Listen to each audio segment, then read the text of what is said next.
¿Qué tal? Estamos de vuelta. Seguimos dentro de nuestra misma vertical.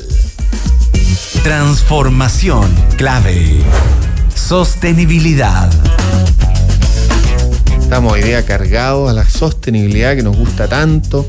Ayer hablamos con nuestro co-conductor que está nuevamente hoy día presente del tema de los incendios, con Desafío Levantemos Chile. Ahora, recién en el primer bloque de este protocolo de calor de las empresas que hizo Bupa Chile con Acción Empresa y muchas otras empresas dentro de los asociados de Acción. Y ahora seguimos con temas de sostenibilidad, no de calor, no de incendios, qué bueno. Pero vamos a conversar sobre un estudio interesante que se llama Hacia Estrategias Integradas de Sostenibilidad Empresarial, que tuvo una presentación bien bombástica, con muchos participantes, incluso José Miguel Benavente, gente de empresas, de la academia, el rector de la universidad, ¿no es cierto?, Adolfo Ibáñez. Está con nosotros para conversar de todo eso, de qué se trata ese estudio, las conclusiones y todo lo que nos quiera contar Esteban Coberg, director académico del Magíster en Negocios Sostenibles en la Escuela de Negocios de la Universidad Adolfo Ibáñez, UAI, y que lo hizo junto a Magdalena Aninat, ¿no es cierto? ¿Cómo estás? Bienvenido, Esteban. Muchas gracias, muy bien. Un placer. Oye, ¿tú de dónde eres? Yo soy de Costa Rica, sí, pero tengo ya bastantes años de estar en Chile, desde el 2010. Porque cuando entraste conversamos un poquito, no te noté el acento. Costa Rica, que siempre lo miramos, me voy para otro lado, pero como un país tranquilo, está teniendo también hartos problemas como Chile de criminalidad, eso llegó a todos lados. Pero no tiene mucho que ver con esto, aunque la sostenibilidad entendida como no solo sostenibilidad del planeta, sino sostenibilidad de los negocios, puede afectar el tema de la criminalidad a un montón de negocios dentro de las matrices de riesgo de las empresas. Algunas tendrán que incorporarlo. Por ejemplo, aquí nuestro co-conductor que saludo, Mario Fernández, experto en temas digitales y también compañero de trabajo mío hace tiempo en el grupo CCU. Claro, camiones distribuyendo bebidas, cerveza, etcétera, tienen que tomar en cuenta áreas complicadas, robo de mercadería. Así que conecté de una forma bien rara contigo. Pero ¿cómo estamos, Mario? Muy bien aquí en esta calurosa tarde, Alex, y un gusto de conocer lo que vamos a conversar con Esteban sobre el tema de la sostenibilidad, y tú tienes toda la razón. O sea, la criminalidad es una suerte de sostenibilidad negativa. O sea, hay empresas que simplemente pueden tener que dejar de operar por efectos de la criminalidad. Pero no nos vayamos por ese lado, porque yo creo que tenemos mucho tema para conversar. Lo hemos dicho, el otro día entrevisté a la gerente de sostenibilidad de la TAM y yo le decía, así como las grandes empresas, ya sea portuarias o las empresas como Sudamericana, o sea, las navieras, pueden tener con el oleaje problemas para atracar en los puertos y no tienen su negocio, no pueden hacer, dar los servicios que tienen que dar. También en el caso de la TAM tiene una serie de otras temáticas. Me contaba yo cuáles son esas temáticas. Y por ejemplo, el tema de la biodiversidad y de los pájaros. O sea, las aerolíneas tienen que preocuparse mucho y del efecto que tienen en los pájaros con los aviones despegando, aterrizando. Entonces, uno nunca sabe por dónde a las empresas le aprieta el zapato, y yo creo que la criminalidad, por supuesto, que a muchas empresas puede complicar. Pero vamos con lo que nos convoca mejor, Esteban. Cuéntanos de este estudio, cómo surge la idea de hacer junto a Magdalena Aninat este estudio, por qué lo hicieron, cuáles son los objetivos, las conclusiones y todo lo que tú quieras también, así pongámosle farándula a quien estuvo presente en su lanzamiento, que creo que fue el 2 de octubre, ya ha pasado algo de tiempo, pero las conclusiones son las mismas. Sí, exactamente, nosotros lo lanzamos el 2 de octubre y esto es parte de una serie quizás más amplia de estudios que estamos llevando desde la Escuela de Negocios de la Universidad. Y esto partió allá por el 2020, ¿no? Recién pasado el estallido social y partiendo la pandemia, en una serie de reuniones con nuestros socios en AmCham Chile, ¿no? que agrupa a una serie de grandes empresas que trabajan en el país, tenían esta inquietud de entender cómo estamos en Chile en temas de sostenibilidad en general, ¿no? Había una conciencia, yo creo que en parte gatillada por lo que pasó en octubre de 2019, de entender un poco con mayor profundidad el rol de la empresa en la sociedad. Y una de las preguntas que surgió en estas reuniones era, bueno, pero ¿cómo estamos? ¿No? La verdad que no tenemos idea de cómo estábamos. Y ahí salió la idea de hacer un primer estudio que fue bastante más cuantitativo, ¿no? Hicimos una encuesta, levantamos datos de 66 empresas, si no me equivoco, para tener como una primera foto de hasta qué punto las empresas están considerando los temas de medio ambiente, los temas de sociedad y en ese caso también los temas de contribución social, quizás más tirado hacia la filantropía, digamos. Oye, pues, y me llama la atención, me voy a enfermar acá con el aire acondicionado que está sobre mí, porque este tipo de estudio después del estallido social a principios del 2020, uno tendería a pensar que apuntaría más a un estudio de sociología, de encuestas sociológicos, etcétera, pero se van por el lado de sostenibilidad, habiendo también harto de sostenibilidad. Estábamos recién en el bloque de Acción Empresa, hay muchas instituciones que se dedican como de tercer sector, o sea, fundaciones, ONG, a temática de sostenibilidad, hacen muchísimos estudios. Entonces, ¿por qué este estudio tiene un approach, un enfoque distinto al recabar la información de lo que ya existía en el mercado, o fue el momento? No, son las dos cosas, ¿no? Yo creo que es el momento, pero también la sostenibilidad muchas veces uno lo escucha y piensa automáticamente en medio ambiente, no, pero la sostenibilidad propiamente entendida y más desde nuestra aproximación en la Escuela de Negocios tiene 3 dimensiones, ¿cierto? Tiene tu dimensión ambiental, pero también tiene una dimensión social y una dimensión económica, ¿cierto? Un negocio puramente sostenible debiese generar valor en esas 3 dimensiones, ¿no? Debiese generar valor económico, yo creo que los negocios eso lo tienen bastante claro, o debiesen tenerlo bastante claro, pero también debiese generar valor para el medio ambiente y para las personas que rodean la empresa, que las personas que rodean la empresa van a ser los colaboradores, las comunidades, los clientes, etcétera, etcétera, ¿no? Entonces esta dimensión social nosotros la capturamos, ¿cierto?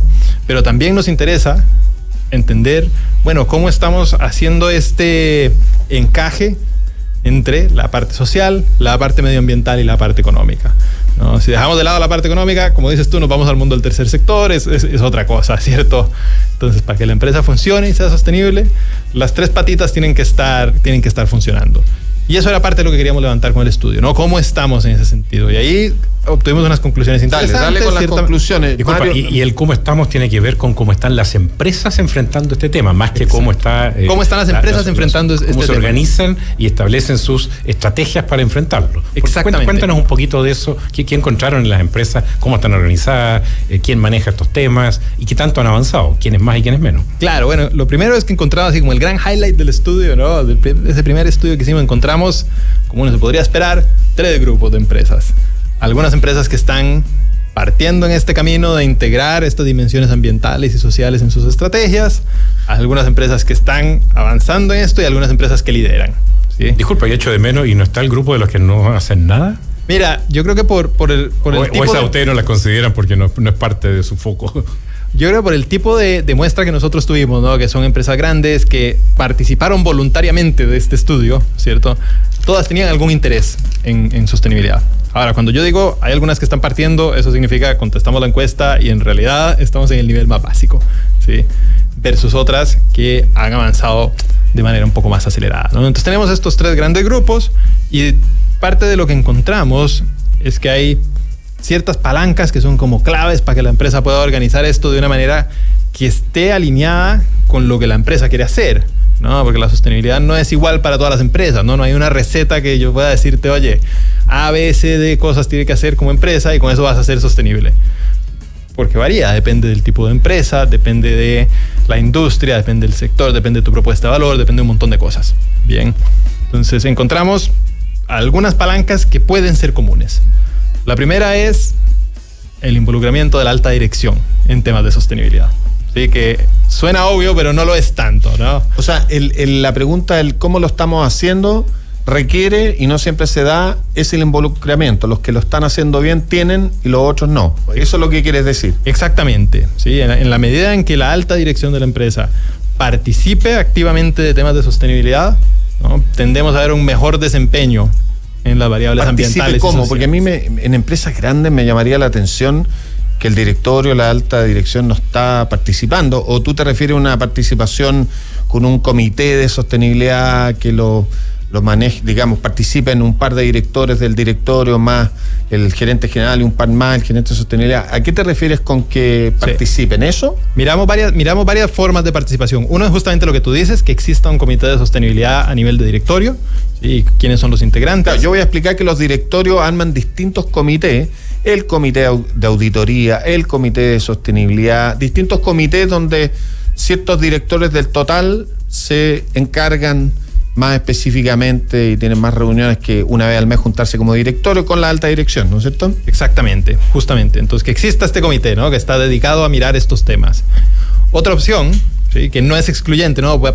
De hecho, pasa en varias empresas que existen las dos cosas, pero también que exista una unidad dedicada a la sostenibilidad. Eso significa que tú tengas un gerente de sostenibilidad o un subgerente de sostenibilidad. Bien. Y finalmente... Y te vuelvo a preguntar, ¿todavía hay empresas grandes que no lo tienen? ¿Por lo menos un subgerente? Sí, todavía tenemos. ¿Todavía se encuentran? Porque eso implica asignar recursos. O sea, hacer reuniones y tener comités es una cosa, pero ya cuando tú asignas un gerente es cuando realmente crees en el tema porque le estás asignando recursos. Y obviamente esa persona va a generar... Claro, pero al 2025 que no haya por lo menos un subgerente de sostenibilidad me llama la atención. En empresas grandes, en empresas IPSA, bueno. No sé, eso es lo que nos tiene que responder Esteban. Claro, ahora, ten en cuenta que esto lo lanzamos en 2021, estoy dando como los teasers de toda la historia, ¿no? Y ha ido evolucionando. Pero claro, tenemos los 3 niveles, de hecho. Y una última cosa que estamos mirando es, mira, si tú tienes una unidad de sostenibilidad, ¿sí?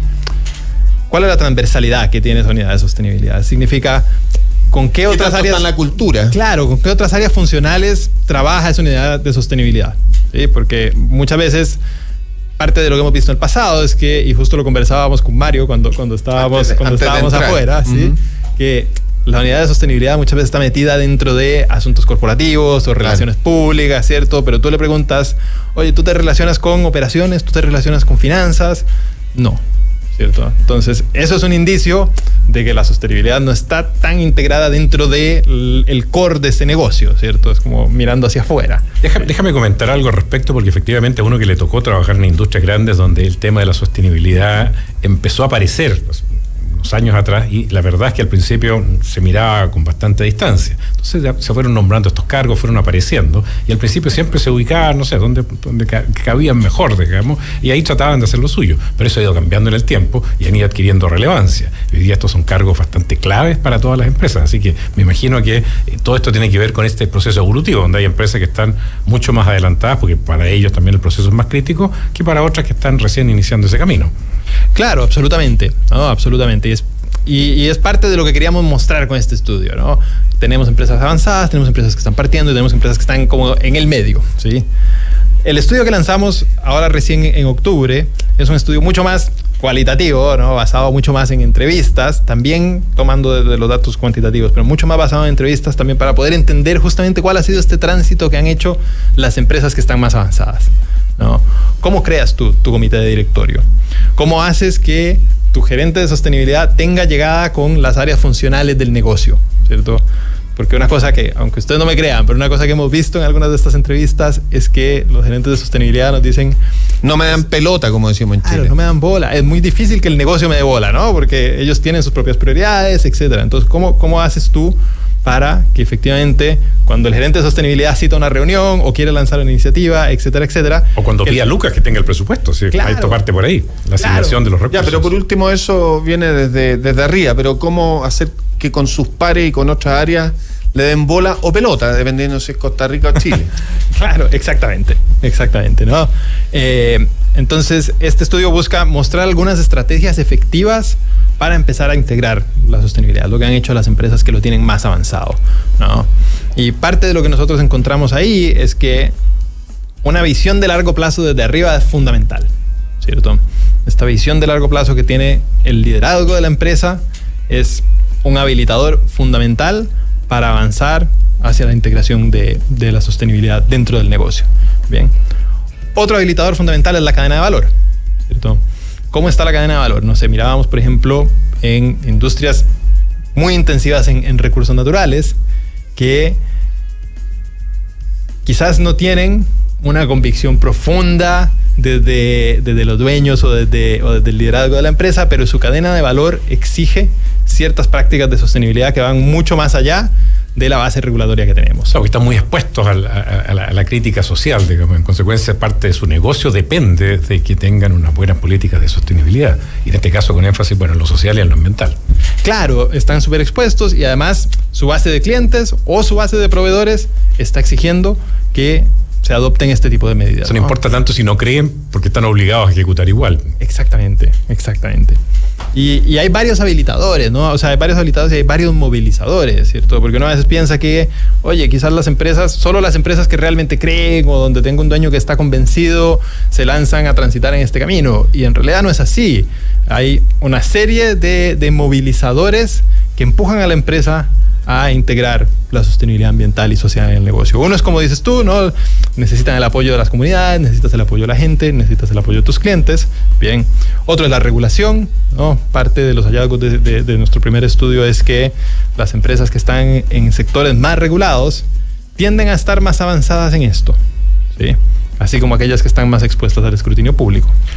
Esteban, déjame llevarte un poco más allá del estudio, digamos, y pensemos en cómo mejorar, digamos, primero medioambientalmente la situación del país. Si queremos producir una mejora medioambiental significativa, no hacer cosmética, digamos, o greenwashing, como dicen por ahí, en las empresas, es importante dar saltos grandes, digamos, y que significan costos elevados. Ahora, si cada empresa, por su lado, empieza a tomar sus mejores posiciones al respecto y hace su mejor esfuerzo, realmente es bien difícil que se produzca el cambio real, digamos. Ahora, nosotros aquí en Chile tenemos un ejemplo muy importante de cambio medioambiental que yo no sé si todos se acuerdan.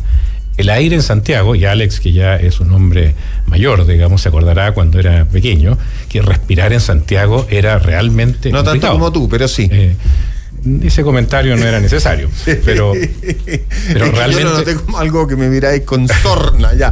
Dale. La mejora del aire. O sea, la mejora del aire que se logró en Santiago yo creo que es un tremendo logro. Y eso se hizo con regulaciones a la cual las empresas tuvieron que subirse porque no tenían de otra. En consecuencia, si no hacemos un cambio importante en las regulaciones, va a ser muy difícil que se cumplan estas metas. Pero mi punto es... ¿cómo logramos que se produzca una conversación antes de las regulaciones entre las empresas y los reguladores de definir conjuntamente las metas, y una vez que se definan conjuntamente estas metas y hay un acuerdo en ellas, poder empezar a cumplirlas? Oye, yo creo que Esteban se puede acoger a la quinta enmienda, porque no sé si es su campo de expertise, ¿eh? Esteban está más en la dirección académica del Magíster de Negocios Sostenibles de la Adolfo Ibáñez. Yo le quiero preguntar también por eso. Que nos ayude a resolver el problema medioambiental de Chile. No, pero mira, déjame intentarlo. Quizás lo tenemos que hablar con exministros de Medio Ambiente, no sé si el campo de Esteban. Te estoy tratando de salvar mientras piensas en la respuesta. Dale. No, lo veo, te agradezco, Alex. Efectivamente, ¿no? La pregunta de cómo hacemos para que las empresas del gobierno se pongan de acuerdo es súper difícil, ¿no? Yo creo que no tiene una respuesta fácil, ¿cierto? Pero sí estoy de acuerdo contigo en que la regulación es fundamental en ciertos ámbitos. Y Chile en eso ha sido bastante líder en varios campos, por lo menos en la región, ¿no? Y te voy a dar un ejemplo donde creo que ha habido cierta conversación entre la empresa y el regulador, ¿no? Yo creo que todavía tiene algunos vacíos, pero la ley REP, por ejemplo, ha tenido un tránsito súper largo, ¿no? Y ha habido harta participación desde el mundo de la empresa para dar algo de retroalimentación sobre esta ley. Y tiene resultados. Ahora, tenemos grandes desafíos con la ley REP. ¿Ha funcionado realmente? Tenemos grandes desafíos con la ley REP aún, ¿no? Pero nosotros que hemos conversado con los gerentes de las empresas, hemos visto algunas iniciativas que se han lanzado a partir justamente de la preocupación que genera la ley REP, ¿no? Entonces, vamos caminando hacia allá. No sé si... Claro, yo creo que ha habido... ¿Le comentas a nuestros auditores cuál es la ley REP? Porque no creo que todos la conozcan. Es un buen punto. Sí, la ley REP es la ley de responsabilidad extendida del productor, que busca que las empresas generadoras de ciertos tipos de residuos... De ciertos productos prioritarios. Sí, se hagan cargo del residuo, ¿no? Al final del ciclo de vida del producto, ¿no? Y esto tiene un alcance limitado, son ciertos tipos de productos, ciertos tipos de residuos, ¿vale? Pero es progresivo, ¿no? Y básicamente lo que ha ido pasando es que algo que para muchas empresas era una externalidad, ¿cierto? El residuo, no sé, yo vendo una botella plástica y luego... Envase de embalaje, Claro. neumáticos, que fueron los primeros... Baterías creo que también. Baterías, aceites, todas estas cosas van entrando. Eventualmente esa cosa, ¿qué pasa con esa cosa cuando la persona termina de usar el producto? Es problema de la persona. Y ahí, de alguna manera esto se trata de... Claro. De devolver. Y del productor y el importador también. Sí. Oye, porque en el caso de los neumáticos, ustedes como que tienen estas dos dimensiones y después definen o clasifican a las empresas según cierto enfoque. Cuéntanos un poquito de esa matriz que se arma entre las dos dimensiones y cómo clasifican con algunos porcentajes incluso a las empresas según ciertos enfoques normativos o prudentes, etcétera. Claro, nosotros llegamos a esta matriz que dice Alex, que lo voy a escribir un Qué poco. ordenado, ¿no? ordenado el coconductor, hice mi pega. ¿Tú te estudiaste el estudio? Eran 50 páginas. Completamente, Ya, leí de 40 nomás. Ya, ok. Tienes los highlights, ¿no? Pero básicamente las dos dimensiones nosotros decíamos, mira, para entender cómo están abordando las empresas esta transición, porque hablamos de una transición a la sostenibilidad, ¿no? Estamos hablando de empresas que no nacieron con este chip de ser sostenibles, sino nacieron con el chip de ser económicamente viables y ahora se ven enfrentadas a la integración de estas variables. ¿Cuáles son estas dos dimensiones de las cuales ya hemos hablado? Las dos dimensiones recordarlas. son, claro, visión de largo plazo y apertura al entorno. Ya. ¿No? Apertura al entorno me refiero a temas Preocuparse por los stakeholders o partes interesadas. Exacto, preocuparse por stakeholders y estar dispuesto a recibir retroalimentación de esos stakeholders también. Ya. Vale. Y de ahí salen entonces 4 categorías de enfoques de empresa. Claro, y de ahí salen 4 categorías que de alguna manera reflejan la forma en que estas empresas están abordando la transición a la sostenibilidad. Ya. Bien. Un primer enfoque es el enfoque normativo. 20%. 20% de las empresas, ¿sí? Que, Yo te ayudo porque tengo el torpeo abierto, tú no. Perfecto, te agradezco. Que cumplen la normativa. O sea, es como lo mínimo, ¿no? Es Claro. como hasta ahí llego. Claro. Bueno, pueden haber algunas que ni lo cumplen, ¿ya? Exactamente. Sí. Entonces hay un 20% de empresas que tienen este enfoque más normativo, que es perfectamente válido también, ¿no? O sea, tú tienes que cumplir la normativa y en tanto cumplas la normativa, estás en regla, ¿vale? Hay un segundo grupo de empresas que tiene un enfoque quizás un poquito más táctico hacia la sostenibilidad. Porque yo tengo acá el prudente con 29%. Vale, vamos al prudente si quieres. Que si no vamos por el orden, yo me pongo a tiritar. Perfecto. Es por el café. Vamos al grupo de las empresas que tienen un enfoque prudente. Nosotros le llamamos prudente porque estas son las empresas que tienen una visión de largo plazo, ¿no? O sea, eso sale bien desarrollado en las entrevistas y en sus datos, ¿sí? Pero quizás son un poquito más reacias a estar abiertos al entorno. Bien. Yeah. Entonces, nosotros lo llamamos prudente porque estas son las empresas que reconocen el valor de estas iniciativas de sostenibilidad, pero típicamente no son los primeros en abordarla o en comunicarlo, ¿no? Sino que van un poco esperando a que se despejen las incertidumbres asociadas a las iniciativas medioambientales o a las iniciativas sociales antes de integrarlas en su negocio. Bien. Perfecto. Ahora vamos con el táctico. Ahora vamos con el táctico. Las empresas que están en el enfoque táctico son aquellas que tienen mayor apertura al entorno, pero quizás un poco menos de visión de largo plazo. Y estas empresas tienden a abordar la sostenibilidad como ganancias de corto plazo, ¿no? Perfecto. Entonces, muy enfocadas quizás en aprovechar las oportunidades. Quick wins, como los se quick llama. wins, Perfecto. exacto. En los quick wins, muy enfocadas en mejorar su reputación, ¿sí? Oye, Mario no se nunca es sabe. malo. Mario no se sabe los nombres de los enfoques, como yo no, que yo tengo abierto el computador. Tranquilo. Ya, y viene el estratégico. Y la hacen todas. Y el estratégico es el que combina ambas, ¿no? Ya. Visión de largo plazo con mucha apertura al entorno. Entonces, Perfecto. Oye, lo que yo te quiero preguntar, porque nos quedan unos minutitos, ¿quién está estudiando hoy día? Yo he querido estudiar un magíster en negocios sostenibles, lo conversamos a la salida.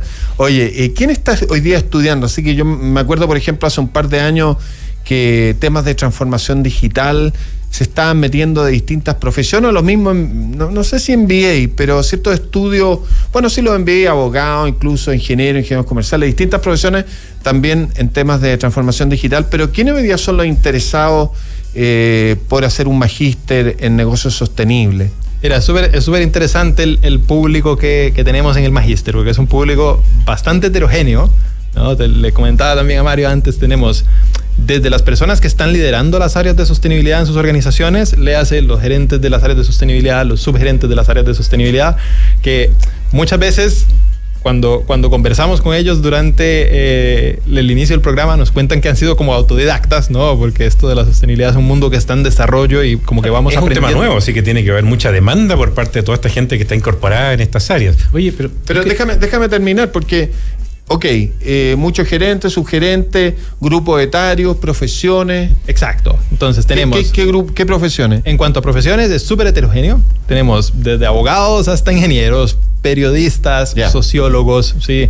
Tenemos un mix bien interesante, lo que hace que las conversaciones que dan en la sala sean súper ricas, porque hay muchas perspectivas. Perfecto. Y en cuanto a edad, nuestro magíster es un magíster profesional, ¿sí? Lo que significa que todas las personas tienen una experiencia profesional considerable, ¿cierto? Yo creo que tenemos rangos etarios entre los 30 y los 45 años, ¿no? Entonces tenemos un rango etario también amplio, ¿sí? Perfecto. Mario, adelante. Yo quería llevarte un tema un poquito más polémico, digamos, y que tiene que ver con que bajo el paraguas de sostenibilidad generalmente se agrupan distintas dimensiones. Una de ellas, por ejemplo, es todo lo que tiene que ver con el medio ambiente y otra es todo lo que tiene que ver con diversidad.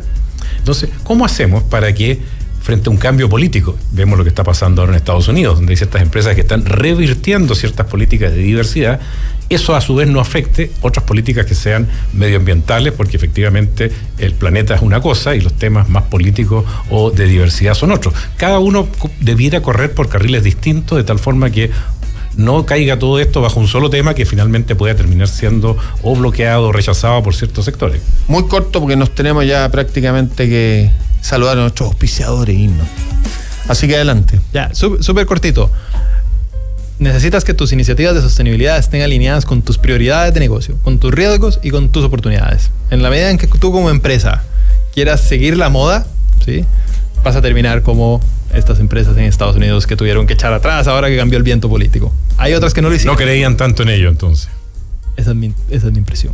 Correcto. Bueno, hay distintos casos, pero no nos da el tiempo. Hicimos un par de programas, hemos hablado justamente de eso, así que ahora nada más queda saludar a SQM, empresa global que es del norte de Chile y durante 54 años ha contribuido a entregar soluciones para el progreso humano. Sus productos son esenciales para la industria de la salud, alimentación, tecnología y a la generación de energías limpias que mueven al mundo. Enex, licenciataria de Shell en Chile, lidera el mercado energético logrando estándares de calidad y compromiso ambiental. Conócelos en www.enex.cl. Agradecerles a los dos, Esteban Coberg, muy bien, director académico del Magíster en Negocios Sostenibles en la Escuela de Negocios de la Universidad Adolfo Ibáñez, UAI, y a don Mario Fernández, nuestro co-conductor, como siempre entusiasta. Muchas gracias a los dos. Muchísimas gracias, Alex. Gracias a ti, Alex. Gracias a Esteban. Ha estado muy entretenida la conversación. Muchas gracias, Mario. Nosotros nos despedimos hasta mañana. Quédense con el Beto Baguemio en Es Clave.